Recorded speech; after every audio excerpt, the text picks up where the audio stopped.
Saudara, polisi mengamankan remaja yang melakukan balapan liar di Kota Makassar, Sulawesi Selatan. Saat diperiksa, petugas juga menemukan 4 butir obat daftar G. Pelaku pelanggaran lalu lintas balapan liar dan ugal-ugalan di Jalan Raya Petaradi Makassar diamankan tim patroli Perintis Unit 2 Turjawali Polda Sulawesi Selatan. Pelaku diamankan saat petugas melaksanakan operasi rutin. Saat diperiksa, polisi juga menemukan 4 butir obat daftar G. Pemuda berinisial RF selanjutnya dibawa ke Mapolsek Rapocini beserta barang bukti motor dan obat yang masuk dalam golongan psikotropika.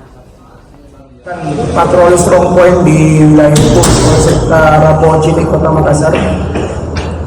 Personil melihat seorang pengendara dalam keadaan ugal-ugalan, tidak dilengkapi kelengkapan dan juga menggunakan knalpot brom. Pada saat personil dekati, menghentikan dan melakukan pemeriksaan, didapati beberapa butir obat-obatan daftar G jenis tramadol yang tersimpan dalam bungkusan rokok yang ada di saku pelaku. Jadi pada saat itu personil langsung mengamankan